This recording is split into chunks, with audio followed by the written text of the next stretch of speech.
Hello everyone, मैं कल्पना यादव। आज की क्लास है LLB first semester third paper. जैसे कि आप सभी लोगों का आज पहला दिन है क्लास में, तो हम आपको बता रहे हैं कि आपको एलएलबी फर्स्ट सेमेस्टर में 5 पेपर पढ़ने हैं। उन पांचों पेपर में जो थर्ड पेपर है फैमिली लॉ फर्स्ट यानी हिंदू लॉ, वो हम आपको पढ़ाएंगे। तो सबसे पहले हम स्टार्ट करते हैं कि जो हिंदू लॉ है या फैमिली लॉ फर्स्ट है उसका सिलेबस क्या है। आपको फैमिली लॉ फर्स्ट में या हिंदू लॉ में कौन कौन सी चीजें पढ़नी है, कौन कौन से टॉपिक्स पढ़ने हैं, तो उसका सिलेबस। तो सबसे पहले आपको सिलेबस मालूम होना चाहिए। सिलेबस यानी पाठ्यक्रम। तो सिलेबस क्या होता है, सबसे पहले देखिएगा, the course shall comprise of the following. इसमें ये सारी चीजें आती हैं। पहला, सोर्स ऑफ हिंदू लॉ यानी हिंदू विधि के स्रोत, schools and sub schools of Hindu law, Hindu विधि की विचार पद्धतियां एवं उप विचार पद्धतियां। हमें पहला टॉपिक पढ़ना है हिंदू विधि के स्रोत, हिंदू विधि की विचार पद्धतियां और उप विचार पद्धतियों के बारे में इसमें हम आपको बताएंगे। दूसरा आएगा मैरिज यानी विवाह, essential of a valid marriage, wide and voidable marriage. तो हमको क्या पढ़ना है, विवाह। और विवाह में क्या पढ़ना है, essential of a valid marriage यानी एक विधिक विवाह की आवश्यकता। Essential of a valid marriage, एक विधिक विवाह की आवश्यकता। वाइड एंड वाइडेबल, शून्य और शून्यकरणी विवाह। ठीक है, वाइड का मतलब होता है शून्य और वाइडेबल का मतलब होता है शून्यकरणी। तो इसमें हम पढ़ेंगे मैरिज वाले टॉपिक में मैरिज के साथ हम पढ़ेंगे एक विधिक विवाह की आवश्यकता, शून्य एवं शून्यकरणी विवाह। अगला आता है मैट्रिमोनियल रिलीफ। मैट्रिमोनियल रिलीफ का मतलब है विवाह संबंधी उपचार, यानी विवाह से संबंधित उपचार कौन कौन से हैं इसके बारे में हम आपको बताएंगे। जब हम पहले आपको विवाह पढ़ाएंगे, विवाह में फिर पढ़ाएंगे वाइडेबल मैरिज, शून्य और शून्यकरणी विवाह क्या होते हैं, उसके बाद फिर पढ़ाएंगे कि विवाह संबंधी उपचार कौन कौन से होते हैं। Matrimonial relief. अब देखते हैं concept and grounds of various matrimonial relief. Which concept and ground of various, तो हम क्या पढ़ेंगे, विभिन्न वैवाहिक उपचारों की अवधारणा एवं अर्थ। आधार, concept and grounds of various matrimonial relief. विभिन्न वैवाहिक उपचारों, मैट्रिमोनियल रिलीफ वैवाहिक उपचारों की अवधारणा, ग्राउंड्स यानी आधार। ठीक है, अगला चीज आता है restitution of conjugal right. Restitution of conjugal rights यानी दाम्पत्य अधिकारों का पुनर्स्थापन। कॉन्जुगल राइट्स, दाम्पत्य अधिकारों का पुनर्स्थापन।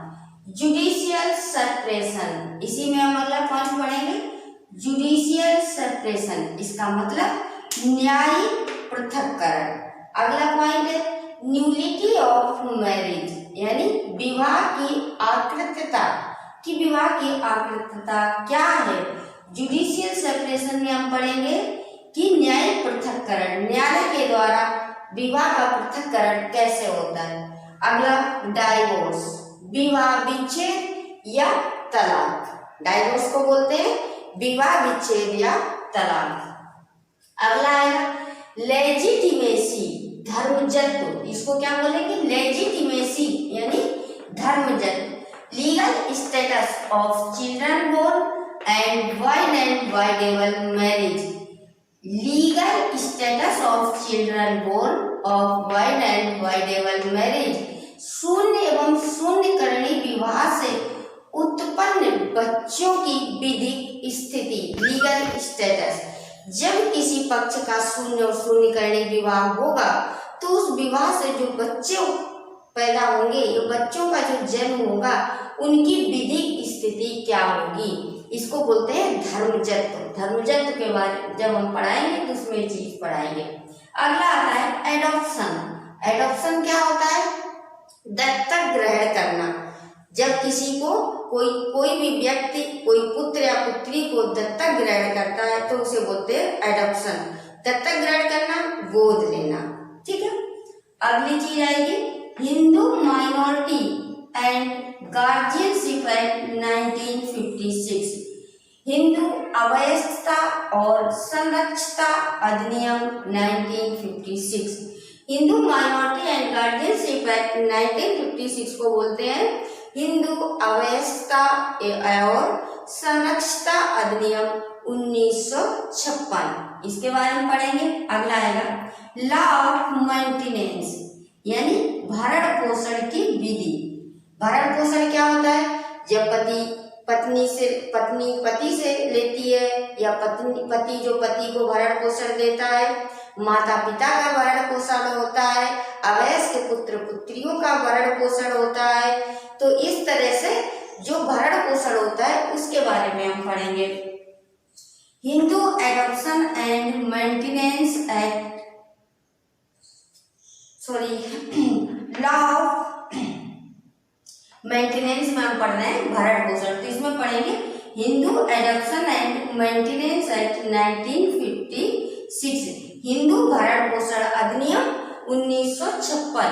जो हिंदुओं के लिए भरण पोषण अधिनियम 1956 बना है उसके बारे में पढ़ेंगे। अगला आएगा joint Hindu family. Joint Hindu family क्या होती है? संयुक्त हिंदू परिवार।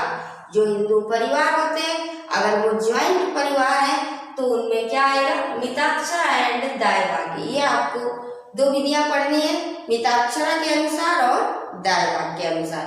तो संयुक्त हिंदू परिवार में क्या क्या होता है उसके बारे में डिस्कस करेंगे, मिताक्षरा और दायभाग दोनों विधियों के अंतर्गत। अगला आएगा कॉपर्सनरी। फिर इट्स फॉर्मेशन एंड इंसिडेंट, इसके बारे में हम पढ़ेंगे। कॉपर्सनरी सबसे पहले पढ़ेंगे। कॉपर्सनरी क्या होती है? सहदायिकी। ठीक है, तो हम पढ़ेंगे कि सहदायिकी और इट्स फॉर्मेशन एंड इंसिडेंट, इसमें पढ़ेंगे इसकी रचना एवं प्रासंगिकता पढ़ेंगे सहदायिकी, और सहदायिकी में पढ़ेंगे इसकी रचना और प्रासंगिकता। अगला है kinds of property. Kinds of property में क्या पढ़ेंगे? संपत्ति के प्रकार। संपत्ति के कौन कौन से प्रकार होते हैं उसके बारे में चर्चा करेंगे। राइट एंड ड्यूटीज ऑफ कर्ता। जो कर्ता होता है, कर्ता क्या होता है? परिवार का मुखिया, जो परिवार का सबसे बड़ा सदस्य होता है। जब ज्वाइंट फैमिली होती है तो उसमें परिवार का मुखिया होता है जो पूरे परिवार को चलाता है, पूरे परिवार के ऊपर उसका अधिकार होता है, उसका दायित्व होता है। तो उसके बारे में हम पढ़ेंगे कि कर्ता के अधिकार एवं दायित्व क्या है। जो कर्ता है ये परिवार का मुखिया होता है। अगला आएगा law of partition and reunion. Law of partition में हम क्या पढ़ेंगे? विभाजन की विधि और उसका पुनर्मिलन। ठीक है, किसी भी चीज का जो विभाजन किया जाएगा, प्रॉपर्टी का विभाजन होता है, उसकी विधि और उसका पुनर्मिलन, उसके बारे में पढ़ेंगे।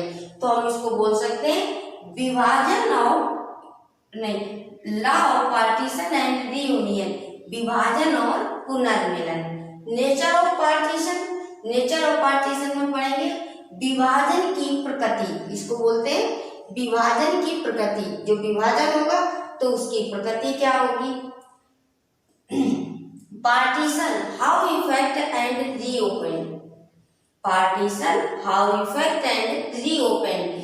जो पार्टीशन है या विभाजन है उसका प्रभाव कैसे होगा और उसको दोबारा से उत्पन्न, रीओपन दोबारा से कैसे किया जाएगा, यानी पुनर्जीवित कैसे किया जाएगा, विभाजन का प्रभाव और उसको पुनर्जीवित करने के बारे में पढ़ेंगे।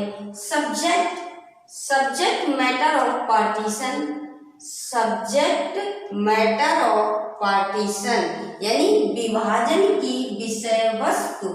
हम इसमें पढ़ेंगे विभाजन की विषय वस्तु क्या होगी। और रीयूनियन क्या होता है, पुनर्मिलन। इस टॉपिक को हिंदी में बोलते हैं विभाजन की विषय वस्तु, रीयूनियन एंड पुनर्मिलन।